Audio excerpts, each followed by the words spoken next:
My latest fusing adventure is Freeze and Fuse. Few of my favorite artists have been doing this on YouTube lately, so I thought I'd give it a try. I ordered a sample set of powdered glass, and this particular set is an amazing collection of different colors in both opal and transparent.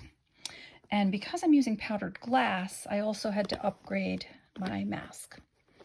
Usually I just use an N95 if I'm filing or sanding, but because I'm using powdered glass, I went up to, if you can see it, a P100.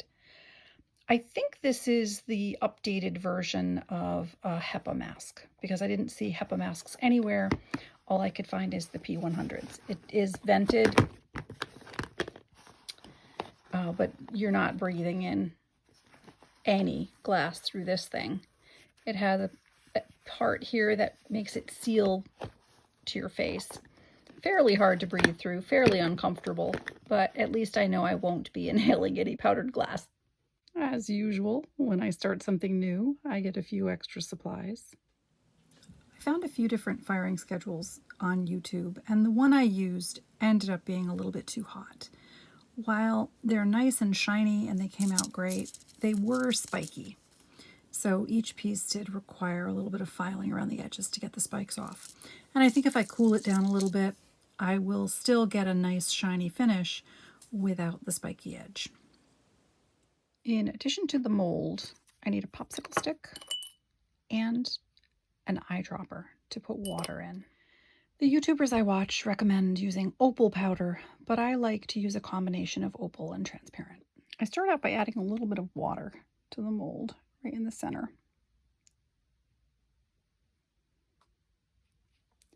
And then with the popsicle stick, put in the opal powder because I want that center part of the star to be darker and denser.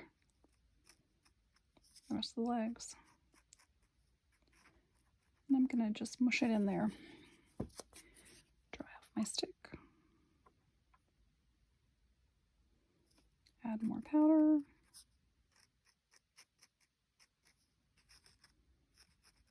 I don't need to add any more water right now. It looks pretty good. No, spoke too soon.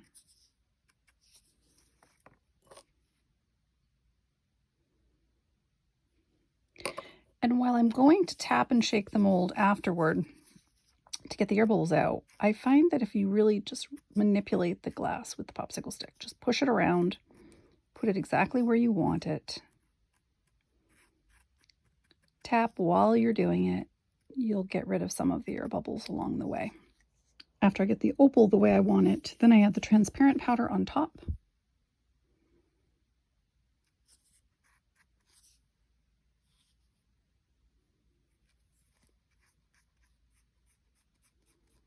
Add a little powder, push it around, add a little water, just back and forth. A little more water, a little more powder, push it around a little bit until you've got it the way you want it. And you've got the mold pretty full of glass.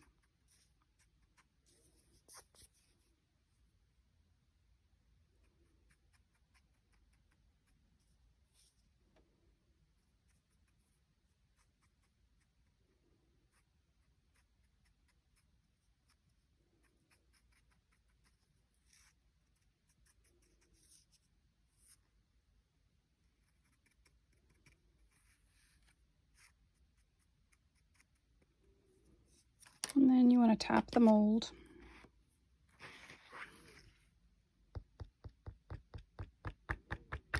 And take a good look at it and see if there are any spots. And you can see right in this area right here, it's a little low.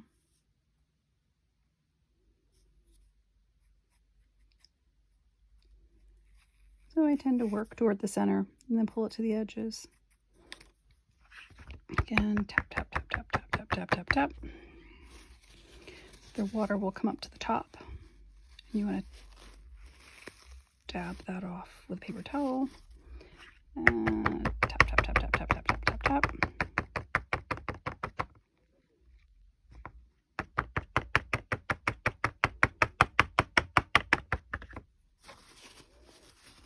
rest of the water off.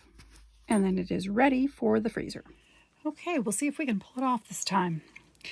The best way to get them unmolded is to pull on the mold and not actually touch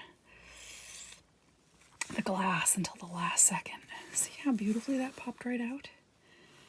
Yeah, so that's what you need to do. Don't try to touch the glass, just manipulate the mold. And there they go. Really easy to unmold. Well, they're really easy to unmold if they're frozen solid enough.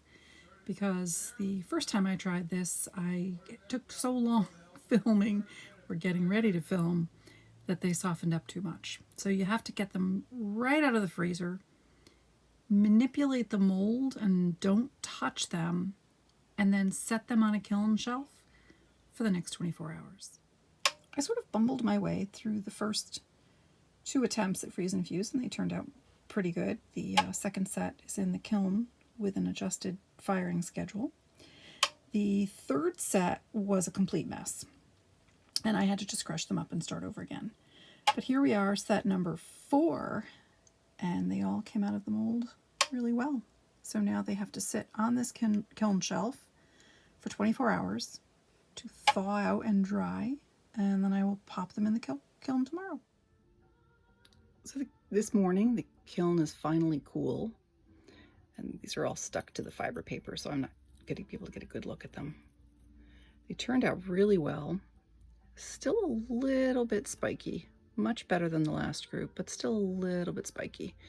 So I may adjust that fusing schedule down just a little bit more. It is, the lowered range is in the range of firing with mica powders, although I'm not all that thrilled with that process. The lower fusing temperature that I'm using for the freeze and fuse is also within the range of applying decals in the kiln. So I would much rather be fusing, but it's time to head off to work. Thanks for watching.